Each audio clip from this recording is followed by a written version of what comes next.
Hello friends, കണ്ണൂരിൽ നിന്നും കാസർഗോഡേക്കുള്ള ഒരു കൊച്ചു യാത്രാ വ്ളോഗാണ് കേട്ടോ. ഈ യാത്രയ്ക്കൊരു പ്രത്യേകത ഉണ്ട്. ഞങ്ങൾ മൂവർ സംഘം മാത്രമാണ് ഈ യാത്രയിലുള്ളത്. ഏട്ടന് ലീവ് എടുക്കാൻ പറ്റാത്ത സാഹചര്യം ആയതുകൊണ്ട് തന്നെ ഏട്ടൻ നൈസായിട്ട് ഞങ്ങളെ മൂവരെയും ട്രെയിൻ കയറ്റി വിട്ടിട്ടുണ്ട്. രാവിലെ 7 മണിയാണ് സമയം. പുറത്ത് നല്ല തകൃതിയായി മഴ കനയ്ക്കുന്നുണ്ട്. ലച്ചുവിന് നല്ല രീതിയിൽ ഉറക്കം വരുന്നുണ്ട്. അവളുടെ മാത്രം കാര്യമല്ല കേട്ടോ, ഞങ്ങൾ 3 പേർക്കും നല്ല രീതിയിൽ ഉറക്കം വരുന്നുണ്ട്. പുലർച്ചെ 5 മണിക്ക് എഴുന്നേറ്റിട്ടാണ് ഈ യാത്രയ്ക്ക് പുറപ്പെട്ടത്. ശിവ എന്നാലും ഞാൻ ഉറങ്ങില്ല എന്നാണ് പറയുന്നത്. ട്രെയിൻ സ്റ്റാർട്ട് ചെയ്തപ്പോഴേക്കും ശിവ ട്രെയിനിൻ്റെ സൗണ്ട് അനുകരിക്കാൻ തുടങ്ങിയിട്ടുണ്ട്.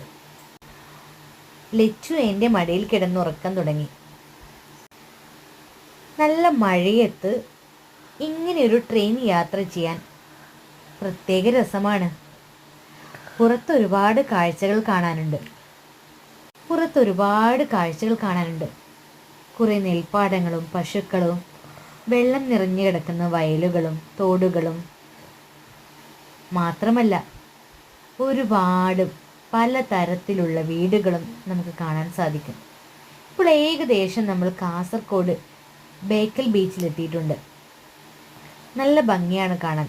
കുട്ടികൾക്ക് വിശന്നപ്പോൾ ഇടയ്ക്കിടയ്ക്ക് അവർ ബിസ്ക്കറ്റും കേക്കുമൊക്കെ എടുത്ത് കഴിച്ചിട്ടുണ്ട്. അതൊന്നും ഞാൻ വീഡിയോ എടുക്കാൻ വിട്ടുപോയി.